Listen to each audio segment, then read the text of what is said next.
For those of you that actually watch the show, God bless you. That's why we're here. For you, special few, or one, whoever it is, we're really glad you watch the show because it's fun. We have fun doing it. It's a lot of fun. I have to say hi to Desiree in New York and Connecticut. Hi, Des. Hi, Desiree. Hi, Zach. Hi, Gino. Hi, Mackenzie. Hi to all of you. Hi, Mac. Hey, Mac. Is this everybody? Oh, I didn't have my... Who else are we missing? Okay. Now, we get emails. We do? Okay, we get emails. We get emails, all right. Whatever. We get emails. We get emails. Sometimes, though, I get stopped by someone who watches the show. That's what this one is about. Okay? Who stopped you? Juan, this is for you, Juan. You wanted us to talk about this. Juan. That's where we're going. Juan comes to me because he's been watching the show now, and so okay. He Thanks says, for watching, Juan. Juan works at a place where they have electric carts and carts to go around. Okay? And he says to me, Juan, he says, Wiz, next time you're on the show, why don't you talk about this? He says, I see obesity. He says, I see these, I talked to a lady the other day. She's got a 10 or 12-year-old kid in a cart that she's pushing around, a cradle, whatever they're called. I don't know what they're called. Stroller. And he's heavy. And he said something to her about it, and she said, well, this is because he's lazy. And his point to me was, we got a whole bunch of people like that, where they're getting overweight and they're getting fat, and you notice that the people that use the electric carts are huge. They should be walking around. If they walked around, they wouldn't be so fat. I mean, that's a fact of life. And I mean, I'm not talking about somebody who's on medication, and because he's on medication, I'm talking about those. Listen, when we grew up, I hate to say this. Let's put it this way. We know that there are extenuating circumstances. In some cases. But generally speaking, when I see people in I see people in these electric carts vehicle things, and we don't know if they have a heart condition or if they have a leg condition or whatever. However, they also got 400 pounds. Sure, most of those medical conditions are from the fact that they are of obese, great weight. They are great weight, and the people that should be walking around can't walk around anymore because they've allowed themselves to grow. And now I understand, not in their defense, but I understand sometimes there's, like you said, extenuating circumstances, especially with girls. Okay, a girl gets abused as a little girl, and she don't want to be pretty anymore, and she starts eating for fulfillment, and it blows her up. And what does it do? It turns people off. So now she doesn't have to worry about being abused. I mean, I understand these kind of psychological things that go on too. But the fact of the matter is there is way too many fat people in this country. If your child is 10 years old and you need to put them in a stroller, there's something wrong with you as a parent. Well, good, because I think that's really where he was getting. That was the point he was trying to make. Period. Because the you fact should that not, your child's 10 years old, unless they have a medical condition, again, extenuating circumstances, but seriously, just make them walk. Make them walk. No, they don't. You know why they don't make them walk? Because they can't deal with them. And then, if you can't deal with them, if you can't deal with disciplining your child, then you are not a good parent. That's a fact. Period. And we have talked about that. I don't want to hear any excuses. You should be able to. I was talking to somebody the other day about how we were walking through a hotel. We went to go eat at a hotel, and it was a upper scale hotel. And I am not an upper class person. I was wearing a nice shirt and pants, but I definitely wasn't wearing the latest trending clothing. And you see these women who have their hair all done and their makeup, and they look pristine. But they can't control their kids, probably because they don't deal with their children. They have a nanny, but you don't bring your nanny on vacation. Right. And so then they don't want to deal with their kids, and they just keep buying them things and making them happy. You're a bad. If you don't want to have children or don't want to deal with your children, don't have them. Then don't engage in the act to begin with. Don't take responsibility. Yeah, because I mean that's a real big part of it, because we have too many people that have kids that are not in control, and you can see that. And let me tell you something. I want you to know that I see so many happy families, so many beautiful, mom and dad and the kids and all that. I see that too. I don't want to say that I don't see that. But I also see, listen, when we were growing up, I know this is going to sound You know, like, oh, I had to walk to school uphill both ways, okay? Barefoot in the Barefoot snow. in the snow, okay?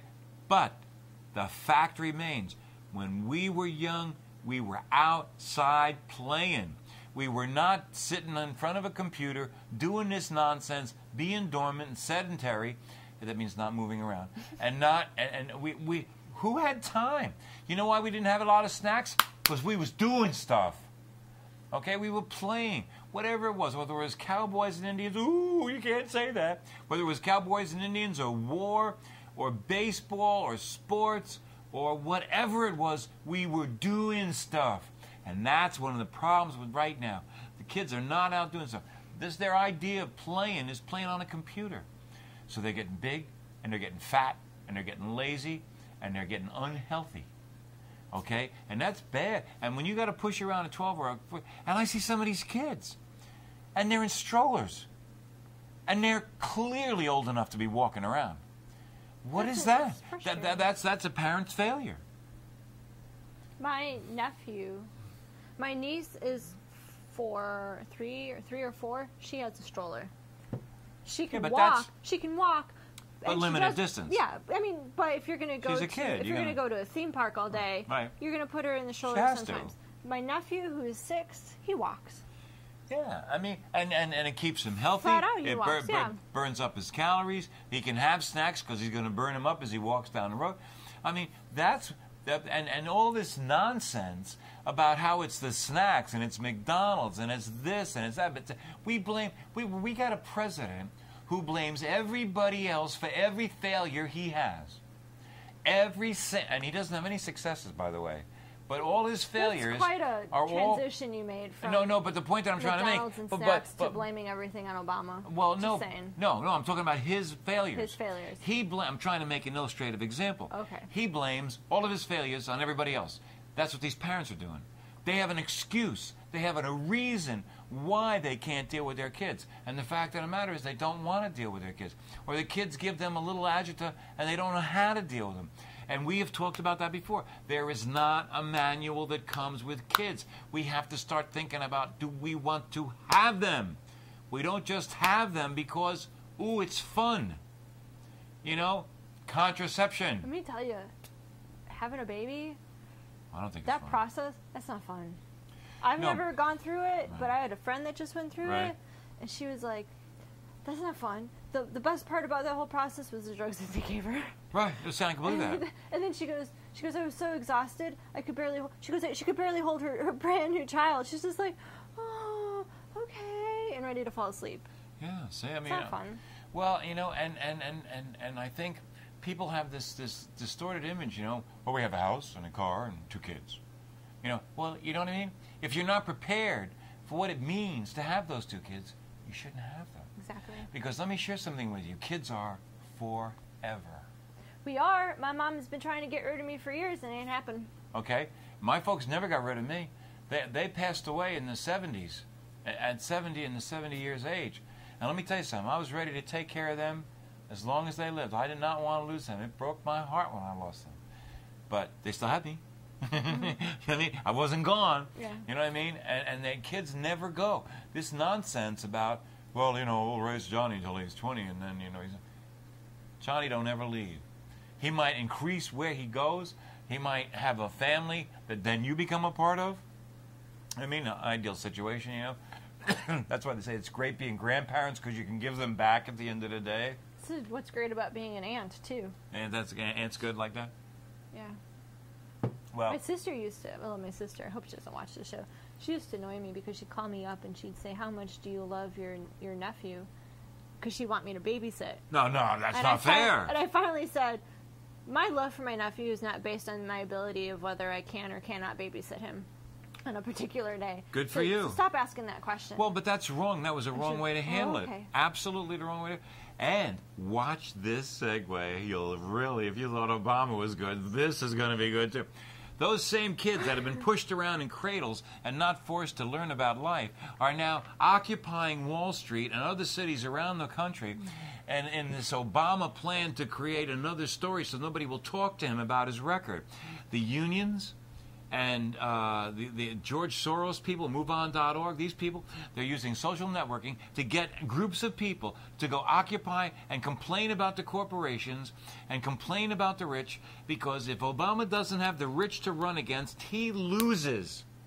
Okay? And the thing that I wanted to point that I was trying to make on the other show was that these kids that get pushed around, their heads are full of mush. They don't learn discipline. They don't learn right and wrong. They don't learn how easy it is to be led astray. Now, you got the communists and the Marxists, enemies of our country. They do not believe in our form of government. They do not believe in the same things we believe. Getting these kids to go down and protest, and I've watched them when they go down on the news, they ask them what they don't have a single standard idea among any of them. They are about as out of touch with reality as you could be. And what do they remember? They remember the stories they heard about Woodstock and the protests. So now they're down there and they're making love on the streets and smoking dope and all that stuff. They're protesting, man. And what are you protesting for? We're protesting, man. Well, what do you want? Well, we're protesting, man. They don't have an answer because they don't have a clue. And they are so naive and they are so ignorant and so uneducated that they can be led astray. They can be told, whoa, that's bad. Let's go down and protest because that's bad. Well, you only need a few in each group to come down to have a big crowd. Okay? So if you get 3 out of 10 that are jerks, well, if you get 3 out of 10 enough times, you got a lot of people. And it looks like a lot of people, and it may not reflect the others. But the fact of the matter is, these kids are so stupid and so easy to lead, and they should look around and see, well, how come it's just kids here? Oh, you got some older ones too. Why? Because they never grew up. They're still kids. They may have a beard now and they may have gray hair, but they're still 16 and 17 when they started smoking dope and drinking, and they never progressed emotionally past that time. It's a proven fact that if you start doing drugs or alcohol at a given age, you stop your development at that age. Okay? And the only people that go on to continue to develop are people that get into recovery. Otherwise, your development gets arrested. So that's why when these kids look around, they see a spattering of older people. But what they don't know, and of course nobody's going to tell them, is these are the same people that were back then hooked. And we've had them ever since. And they show up wherever we need them because they don't know any better. Okay? They don't think for themselves. They can be easily led astray. And that's the problem with these protests. It's mostly kids, and they're not smart enough to ask, why is it mostly kids? They're not even smart enough to say, how come when I look around, I'm seeing mostly kids? The reason you're seeing mostly kids is because kids are the easiest ones to get. Yeah, they're also getting out of college they're skipping their college classes to go protest. You know what I'm waiting for? I'm waiting for the first parents that contact their kids down there on Wall Street, and they say, kids, listen, this is really great. We really think it's great that what you're doing. But if you want to go back to school, you're going to have to pay for it yourself or go back now. You want to sow some? Boom, that street would be empty because those kids ain't going to work for themselves. Not when they got mommy and daddy paying for it. But mommy and daddy, they're liberals too. Okay? And there's, maybe I shouldn't say that. Let me not say that. In a lot of cases, mommy and daddy are liberals too, so they support what they're doing. But what we need is for some of those parents to step in and tell their kids, fine if you want to go do this. When we did this, nobody paid our way. Okay? Mommy and daddy were not paying for college for us. We had to do this. We went down and we did this. When we went to Woodstock, we did, and if I might, do I have time? Yes. Listen. We got all the time in the world. Okay. Well, one of the things that I want to point out, too, because I love Glenn Beck, and I think Glenn Beck does a lot of good things, but I have to say something.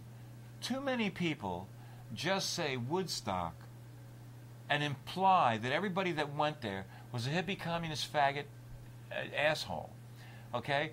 And I want to point out something. Were you at Woodstock? No, I was working. Oh. I was running a cafe down in Sea Isle City. Okay? Just but asking. but the point of the matter is, that's not fair.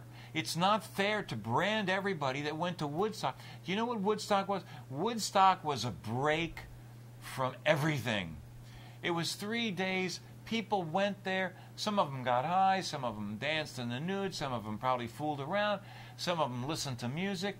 But you cannot say everybody that went to Woodstock was a bad person. Right. Because that's not true. There was a lot of wonderful, great, good, solid, upright people that went just to have a couple of days off. People, I act like Woodstock was the summer. There was people that were protesting. There was people that were working hard. There was people that there was a whole range of people that took 3 days off. And you cannot brand everybody that went to Woodstock. I don't care what they did while they were there. It was a vacation.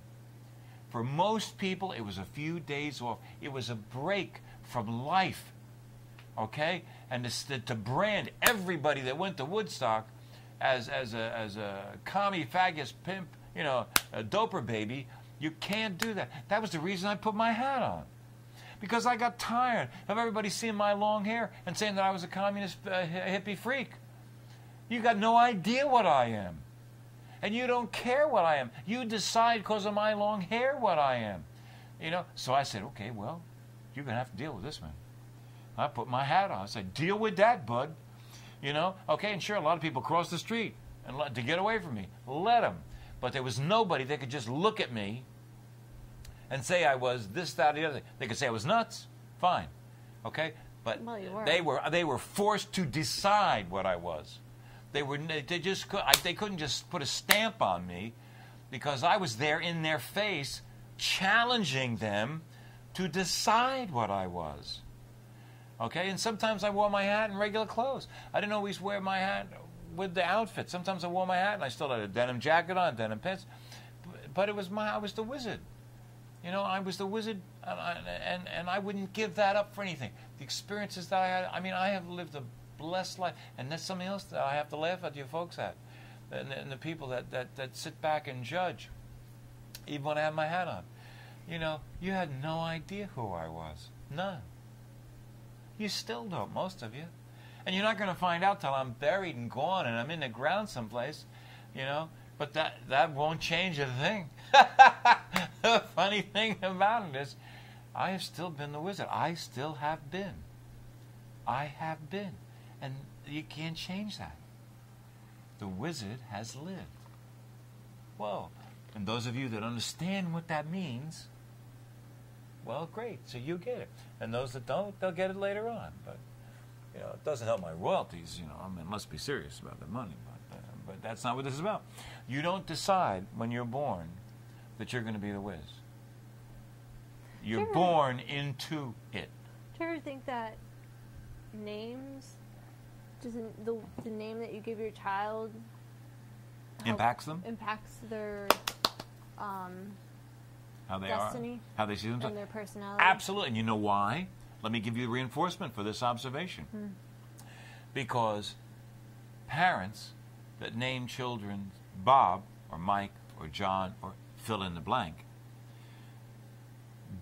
have chosen that name.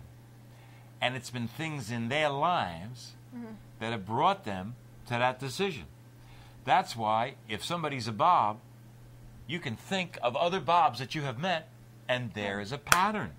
Okay? And that works. Believe me, I use that sometimes. When I'm meeting somebody for the first time and I hear his name, I think, okay, James. Well, he's probably psychotic, a little bit crazy, dangerous to be around, but probably funny. We love you, James. You know what I mean? But it's that kind of thing. You know what I mean? And Patricks are. They work hard. They try to do their job. They're very concerned. They're conscientious. They just don't want to roll over. Sucking up to Patrick right now. No, but I just thought of the name. Okay, pick a name. Look at Glenn. I know a Glenn at work, and I know a Glenn that I play music, and they're the same. They're very technical. They really know their stuff. They can rattle it off. They know it, and they know it inside and out. And they really, there's real, true patterns. Right, but how would you, as an, the Glenns were named that. Right. By their parents. Right. How is it even possible? That's why I said it's like the name determined their destiny.